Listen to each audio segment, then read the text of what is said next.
quero convidar você a abrir comigo a Santa Palavra de Deus agora lá em Lucas capítulo de número 1. Lucas capítulo 1, nós vamos ler a partir do versículo 26.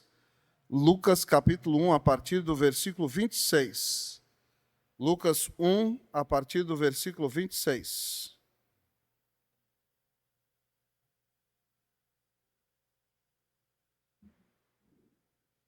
Assim diz a palavra de Deus.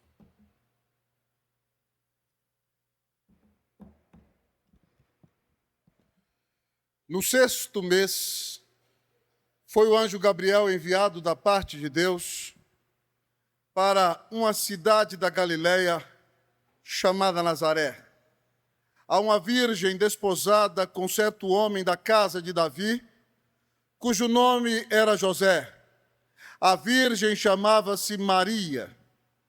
E entrando o anjo aonde ela estava, disse: Alegra-te muito, favorecida, o Senhor é contigo. Ela, porém, ao ouvir esta palavra, perturbou-se muito e pôs-se a pensar no que significaria esta saudação. Mas o anjo lhe disse: Maria, não temas, porque achaste graça diante de Deus. Eis que conceberás e darás à luz um filho, a quem chamarás pelo nome de Jesus.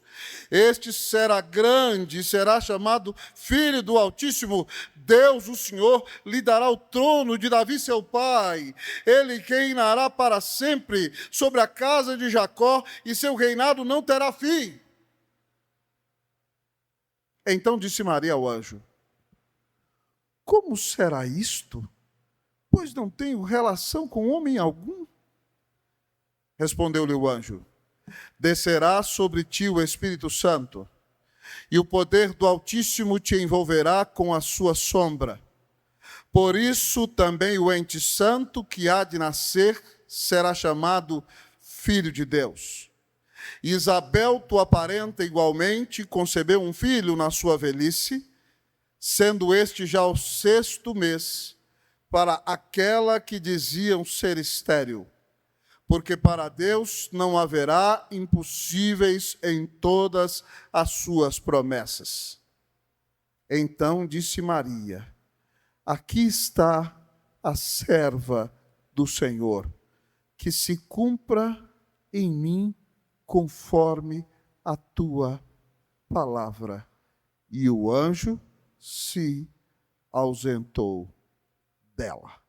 Vamos orar, irmãos, pedindo a Deus que fale ao nosso coração nessa noite.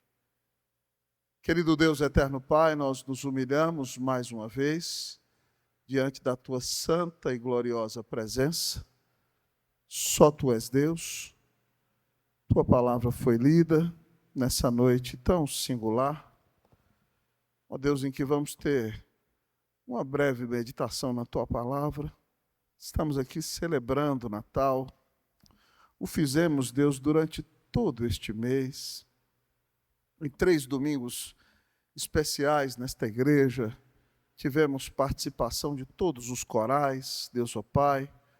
Ouvimos, Deus, mensagens em vários cultos sobre o nascimento de Jesus.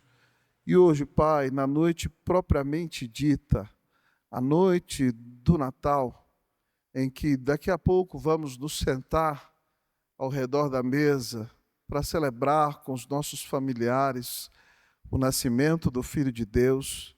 Nessa noite nós te adoramos em espírito e em verdade, Deus, porque tu nos amaste e enviaste Cristo para resolver o nosso maior problema.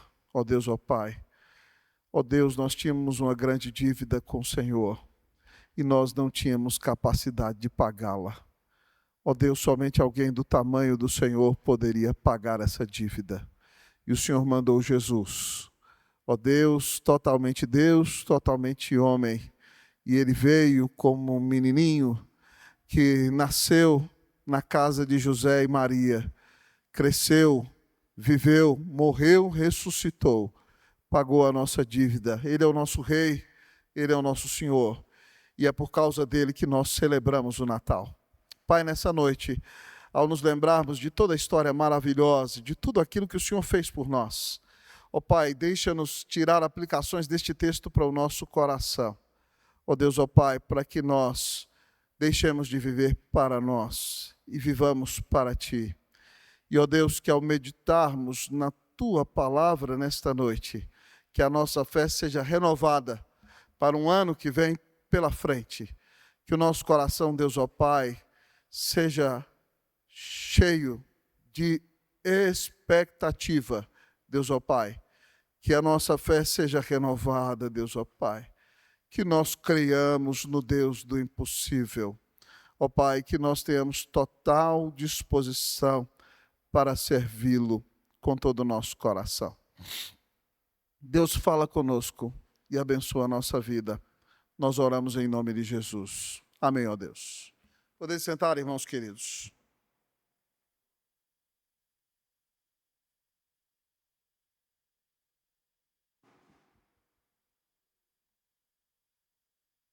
Irmãos amados, durante todo esse mês nós ouvimos inúmeras vezes sobre o Natal.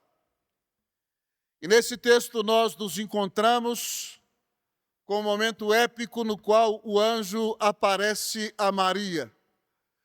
E o anjo revela a ela que ela será a mãe do Filho de Deus. O seu filho será o Filho do Altíssimo. O anjo diz a ela que o filho dela terá um reino que durará para sempre. E ao olharmos, amados irmãos, para essa aparição do anjo, nós somos impactados com a reação de Maria. E eu queria meditar com você um pouquinho nessa noite de maneira muito objetiva, porque nós dissemos que esse culto duraria muito rápido e que eu não pregaria um sermão muito longo, mas eu gostaria que ele fosse muito prático e muito propício para o nosso coração. Então eu gostaria de meditar com você nessa noite uma mensagem muito prática, muito existencial, que tem uma aplicação real para a nossa vida e que nos chama a nos consagrarmos a Deus mais uma vez nessa noite. E eu queria então pensar com você sobre o tema, o que o Natal ensina para o nosso coração. Qual o ensino que o Natal traz para o meu e para o seu coração nessa noite? Ensinos do Natal para o nosso coração. Primeiro ensino que o Natal traz para o meu e para o seu coração. Não perca a perplexidade. Não perca a perplexidade. Muitas vezes, irmãos, nós nos acostumamos com as coisas. Todo mês de dezembro você vem para a igreja, você já sabe que os corais começam a se preparar lá em agosto. Você sabe que aqui a Unida tem pelo menos 3 apresentações de corais. Você sabe que vai ter culto de Natal. Você sabe que vai ter ceia. Você sabe que vai ter Natal e tudo é uma normalidade. E você já não tem expectativa espiritual nenhuma mais. É tudo uma mera tradição, é tudo uma mera repetição. E aqui nesse texto, quando o anjo aparece para Maria, é impressionante que o texto diz que é depois do 6º mês. Depois do 6º mês de quê, pastor? Você se lembra que Zacarias e Isabel eram primos de Maria, eles desejavam ter filhos, não podiam. Zacarias, já velhinho, vê o anjo Gabriel aparecendo para ele no templo, quando ele está prestando o seu serviço. Isabel fica grávida depois de velhinha. Quando ela está no 6º mês de gravidez, então, o texto diz aqui que o anjo aparece para Maria, estando ela no lugar em que ela morava, na região da Galileia. E o texto diz que o anjo aparece para ela e diz: alegra-te, muito favorecida, o Senhor é contigo. O texto diz, irmãos, que quando ela vê o anjo, ela perturba-se muito. Ela fica perplexa, diz aqui o texto. E ela, o que significa isso? Ela começa a meditar. O que significa que eu tenho que me alegrar? O que significa que eu sou favorecida? O anjo diz para ela: Maria, não temas. Você achou graça diante de Deus. E o anjo conta para ela: você conceberá, vai dar à luz um filho, vai colocar o nome nele de Jesus. Jesus significa Salvador, você já sabe. Ele vai ser chamado Filho do Altíssimo. Ele vai ter o trono de Davi, seu pai. O reino dele vai durar para sempre, não vai ter fim. E Maria, perplexa, responde: como será isso? Pois não tenho relação com homem algum. Aparentemente, talvez você diga: pastor, ela foi a primeira a duvidar do nascimento virginal de Cristo. Mas Maria lança a mão da lógica. Ela começa a pensar. Ela começa: eu sou virgem. Ela está perplexa e maravilhada com o que está acontecendo diante dela, irmão. O sobrenatural de Deus se manifestou diante dela. E ela não toma aquilo como algo de somenos. Ela quer entender o que está acontecendo com ela, mas ela fica impactada com a intervenção sobrenatural de Deus que está se manifestando diante dos seus próprios olhos. Irmãos, nós não devemos perder o senso de perplexidade com tudo aquilo que o Natal traz para nós. O próprio José fica perplexo também com o Natal. Você há de se lembrar que o José namorava a menina mais piedosa da vila. Ele a escolheu a dedo. Ela está saindo da adolescência. O namoro deles é de corte.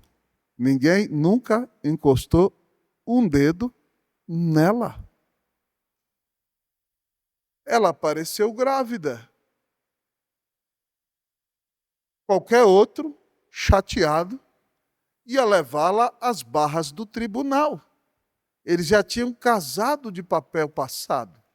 Só faltava o dia da cerimônia do casamento. Mas o José é tão apaixonado pela moça que ele resolve abandoná-la em secreto e diz: eu vou abandoná-la, todos vão pensar que eu a engravidei e não vai acontecer nada com ela. E quando ele está bolando aquele estratagema, o anjo do Senhor aparece a ele de noite em sonho e diz: José, não temas receber Maria, tua mulher, porque o que nela foi gerado é do Espírito Santo. Ela dará à luz um filho e lhe porás o nome de Jesus, porque ele salvará o seu povo dos pecados deles. José também, perplexo diante daquela situação, obedece. Casa com Maria. E não tem nem relação com ela até que o menino nasce. Mas, irmãos, o Natal, verdadeiramente, é para nos deixar perplexos. Você já parou para pensar que o Verbo se fez carne e habitou entre nós, cheio de graça e de verdade, e que vimos a sua glória, glória como do unigênito do Pai? Você já parou para pensar que Deus pisou na terra? Você já parou para pensar que Deus se vestiu de um corpo como o nosso, de nossa pele? Que Deus pisou no nosso chão? Que Deus falou alguns de nossos idiomas? Andou no nosso meio como um de nós? Falou conosco? Pregou a palavra para nós? Foi cravado numa cruz que nos pertencia?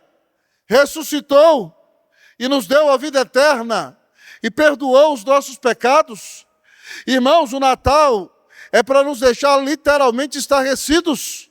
Deus amou o seu povo e deu a vida na cruz do Calvário para pagar os pecados de todos aqueles que nele creem. Então, meu querido amigo e irmão, não tome o Natal como coisa de somenos. Não tome o Natal como mera religiosidade. Que o Natal impacte o seu coração. Você merecia ir para o inferno. Você merecia a ira de Deus. Mas Deus te amou e mandou o único filho dele para morrer na cruz do Calvário no seu lugar. Ele se tornou homem. Deu a vida na cruz por você. Que o Natal te deixe perplexo. Te deixe estarrecido. Te deixe surpreendido. Que o Natal resgate em você a capacidade de surpreender-se de novo. Muitas vezes você está olhando tantos problemas desta vida, está tão desiludido com as lutas que você tem enfrentado, está tão decepcionado com o ser humano, está tão frustrado com as enfermidades que tem vivido. O sofrimento está anestesiando você, que você perdeu a capacidade de se surpreender. Você tem vivido como um zumbi. Hoje o Senhor está dizendo que o objetivo do Natal é quebrar a dureza do seu coração. É te dar a bênção de poder ficar estarrecido de novo. De se surpreender outra vez. De dizer, Deus me amou. Deus mandou o Filho dele para morrer na cruz e pagar os meus pecados. Que Deus resgate em você a capacidade de surpreender-se de novo. Amém, meu irmão? Que Deus te dê a bênção de experimentar de novo a perplexidade. Que Deus te dê a bênção de voltar a se alegrar e se regozijar com a bênção da salvação. Porque ainda que você tenha enfrentado grandes desilusões, Deus te ama. Ele mandou Jesus para morrer na cruz por você. E Ele não desiste de você, apesar das suas lutas, apesar dos seus problemas. O Senhor te carrega no colo. Ele deu a vida na cruz por você. Ele tem um compromisso de te levar para o céu. E Ele vai usar todos os meios possíveis para moldar você à imagem de Cristo Jesus. Que Deus te surpreenda durante cada dia da sua caminhada e que durante cada dia da sua história você conheça a Cristo Jesus. Que Deus te dê a bênção de experimentar a bênção da perplexidade. Então, o que o Natal ensina para o meu coração, o Natal, amado irmão, ensina que eu posso experimentar essa bênção da perplexidade. Que Deus te dê a bênção de se surpreender nesse Natal de novo, em nome de Jesus. Amém! Mas, pastor, o que mais o Natal tem para o meu coração? Segundo lugar, o texto diz que o Natal tem para o meu coração, amado irmão, que o Natal pode ensinar para o meu coração. Que ensino existencial o Natal tem para o meu coração? O Natal me ensina a crer no impossível. O Natal me ensina a crer no impossível. Como será isso? Não tenho relação com homem algum. Diz o anjo: descerá sobre ti o Espírito Santo. O poder do Altíssimo te envolverá com a sua sombra. Por isso também o ente santo que há de nascer será chamado Filho de Deus. É maravilhosa a cena, irmão. No lugar da intimidade de um homem com a sua esposa, o Espírito Santo de Deus virá sobre Maria, diz o texto. E no lugar de receber a semente do homem no seu ventre, ela vai receber a semente do Espírito Santo de Deus. Ela será envolvida pelo poder do Espírito Santo e a semente do Espírito Santo de Deus será plantada no seu ventre. De maneira que o ser que vai ser gerado no ventre dela não vai ser pecador, porque não vai ser plantado de semente de homem. Vai ser a semente de Deus que será plantada no ventre dela. Ela vai ser a portadora da semente de Deus. Ela vai emprestar a natureza humana, mas de Deus virá a natureza divina, de forma que esse ser que está sendo gerado dentro do ventre dela é totalmente homem e totalmente Deus. E porque não é de semente de homem, não é pecador. É homem, totalmente Deus, é santo e sem pecado. E diz o texto aqui que ele vai ser chamado Filho de Deus. E esse termo Filho de Deus significa literalmente que ele tem a mesma natureza de Deus, ou seja, ele é o próprio Deus. E para que ela não tenha dúvidas, o texto narra um outro milagre. Isabel, já velhinha, era estéril. Zacarias, tremendamente avançado, e em dias eles não podiam ter filhos. O texto diz aqui: Isabel, tua parente, igualmente concebeu um filho na sua velhice. Maria, não duvide. Eu já fiz outro milagre. Lembra Isabel, tua prima? Já está para lá dos 70. Nunca conseguiu ter menino. Lembra dela? Zacarias, já velhinho.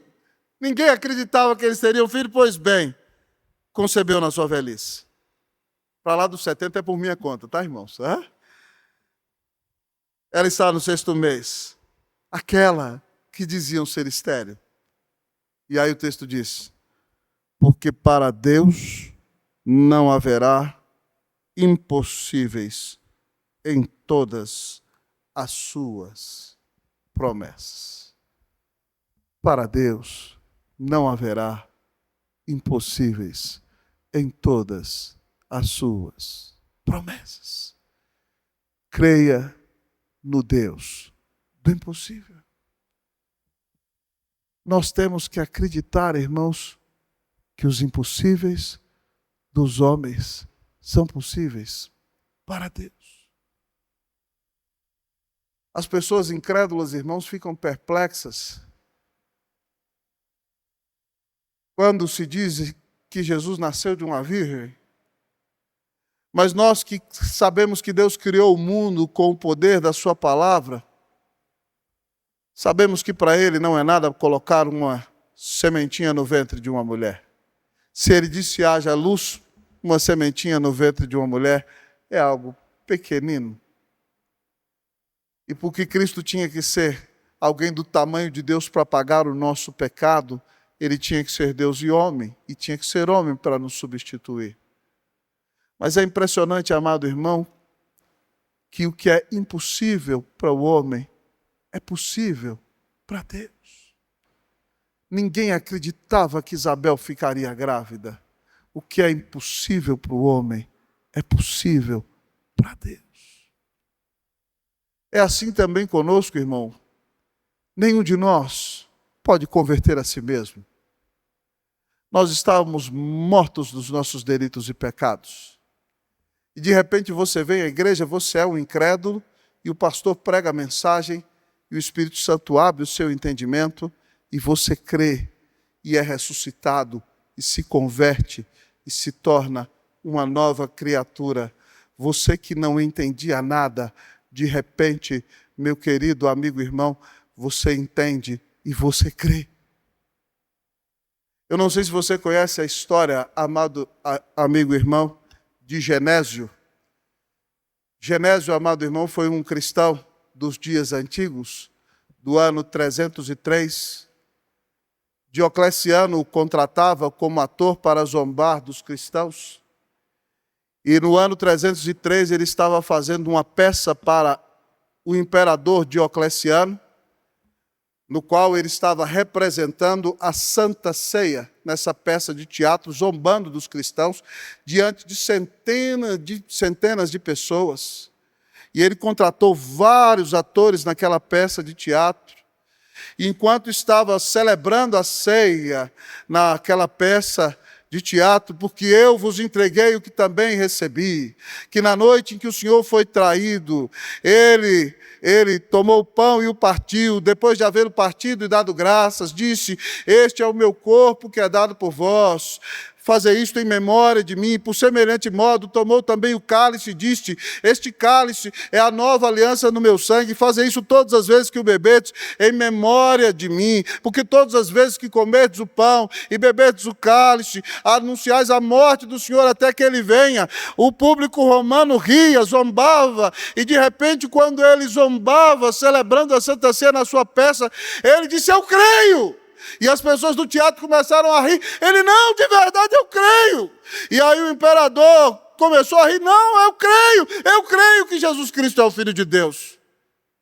E o imperador mandou prendê-lo, açoitá-lo, matá-lo, e ele se tornou um mártir da igreja cristã, naquele exato momento em que zombava do Evangelho, foi convertido sobrenaturalmente pelo Senhor.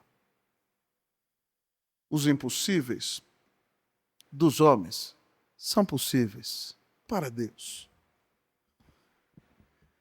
Nesse Natal, Deus trouxe essa mensagem ao meu coração, para que você volte a acreditar no impossível. Por que você deixou de crer? Por que seu coração se tornou incrédulo? Eu completei 25 anos de ministério esse ano, irmãos. E pude fazer algumas reflexões.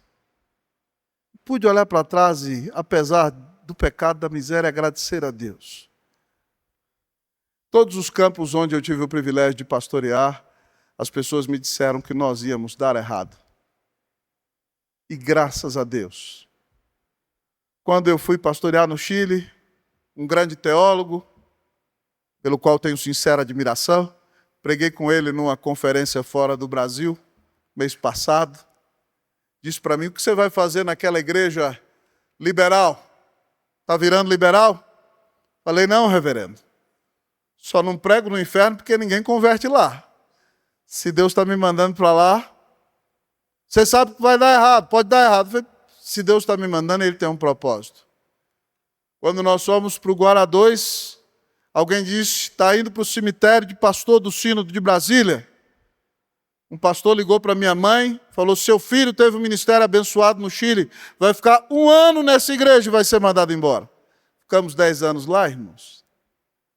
Quando viemos para a Unida, muita gente aqui em São Paulo disse: vai dar errado. Se durar os 3 anos que o conselho acertou, vai ser um milagre. Glória a Deus, Ele realiza milagres. Estamos terminando o 8º ano aqui, irmãos. O meu Deus é o Deus do impossível. O meu Deus é o Deus do impossível.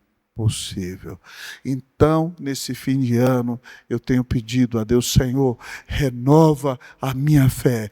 O meu Deus é o Deus do impossível. E eu continuo crendo que os impossíveis dos homens são possíveis para Deus. Que Deus renove a sua fé no Deus do impossível nesse Natal, em nome de Jesus. Amém!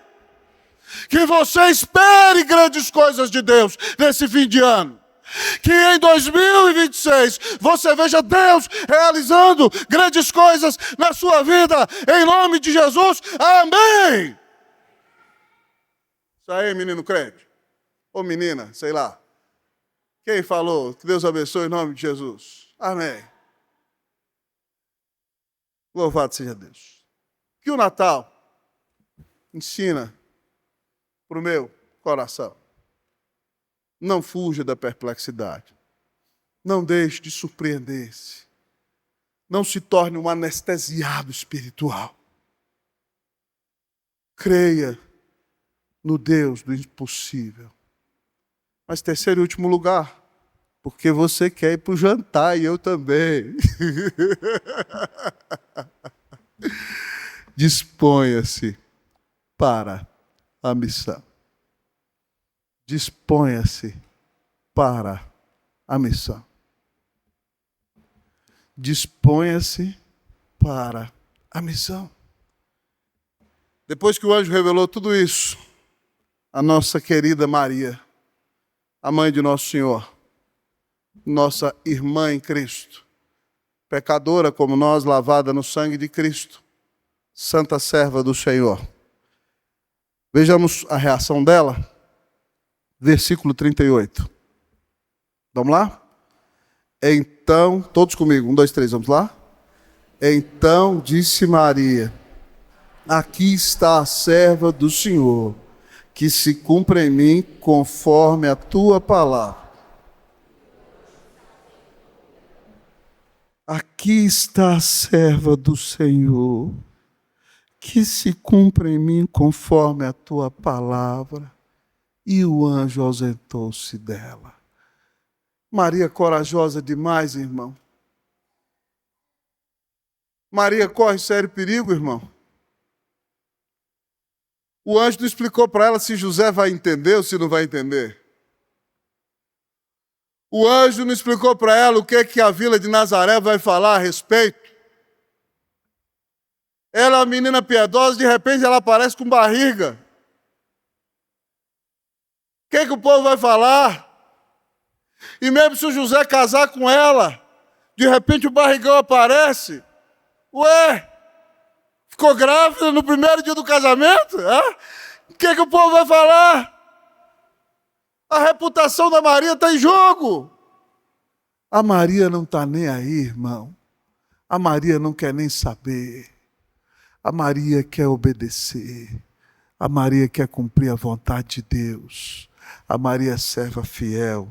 Ela diz, aqui está a serva do Senhor. Ela entrega o corpo, a vida, o ventre, para ser a mãe do Filho de Deus. Que se cumpra em mim a vontade do Senhor conforme a sua palavra. E o anjo Gabriel foi embora. Não foi fácil. Você se lembra dela viajando lá com aquele barrigão de todo tamanho, mais de 100 quilômetros, no lombo daquele jumento, tendo que passar aquele aperto danado, num curral, parindo aquele menino naquela situação complicadíssima, menino num coxo, vivendo, correndo para lá e para cá, porque Herodes ia matar o menino. Já pensou que suplício? José acordando de noite com sonho, tendo que viajar para o Egito, que situação complicada. Vendo o filho dela sendo perseguido a vida inteira. Imagina depois, no auge da vida adulta, ela vendo o filho dela cravado numa cruz, levando o pecado do mundo inteiro. Não foi fácil. Mas ela se dispôs a cumprir a missão. Ela diz que se faça em mim a vontade do Senhor. Disponha-se para cumprir a missão. Esses dias eu li sobre a vida do reverendo Simonton, instrumento de Deus para começar a igreja presbiteriana no nosso país. Está sepultado aqui no bairro de Higienópolis, perto da nossa casa. Em 8 anos do Brasil, plantou a Igreja Presbiteriana do Rio de Janeiro. Nesta cidade de São Paulo, no ano de 1865, organizou o Presbitério do Rio de Janeiro, na cidade de São Paulo, no dia 16 de dezembro. No dia 17 de dezembro de 1865, ordenou o reverendo José Manuel da Conceição, ali no centro de São Paulo, ali perto do Largo de São Francisco. Ali, amado irmão, no Rio de Janeiro, organizou o nosso primeiro seminário presbiteriano, editou a imprensa evangélica, fez um trabalho maravilhoso, formando os primeiros 4 pastores da Igreja Presbiteriana do Brasil, que passaram pelo seminário. O pastor que plantou esta igreja foi da primeira turma de Simonton, reverendo Modesto Perestrello Barros de Carvalhosa. Simonton viu sua esposa morrer, teve uma filhinha, e com 8 anos de Brasil, veio a falecer com febre amarela nesta cidade de São Paulo. Quando vinha para o Brasil, tentaram dissuadi-lo, dizendo que era loucura. Ele tinha grandes propostas nos Estados Unidos para pastorear grandes igrejas e ter vida cômoda, vida tranquila, vida feliz aos olhos humanos. Simonton disse, o lugar mais perigoso é o lugar mais seguro quando você está no centro da vontade de Deus. O lugar mais perigoso é o lugar mais seguro quando você está no centro da vontade de Deus. É importante que você entenda qual é o centro da vontade de Deus para a sua vida. Se você entende qual é o chamado de Deus para você, não importa o perigo. Sabe por quê? O inverso é o contrário. O lugar mais seguro pode ser o lugar mais perigoso se você estiver totalmente distante do centro da vontade de Deus. O lugar mais seguro se tornará o lugar mais perigoso se você estiver totalmente distante do centro da vontade de Deus. Então entenda o que Deus requer de você. Entenda o chamado de Deus para a sua vida. E diga como Simonton, diga como Maria, diga como Isaías, eis-me aqui, Senhor, que se faça na minha vida a tua vontade e não a minha. É isso que o Natal tem a ensinar para nós. Que nesse Natal, Deus quebre toda a dureza do teu coração e te dê a bênção de ser alguém que se surpreenda com as bênçãos de Deus novamente. Que nesse Natal, Deus renove a sua fé e você volte a crer no Deus do impossível. Que nesse Natal, você diga para o Senhor: tu deste Cristo por mim, Pai. Eis-me aqui, eu consagro a minha vida a Ti. Usa-me, eis-me aqui, envia-me a mim. Usa-me em nome de Jesus. Amém.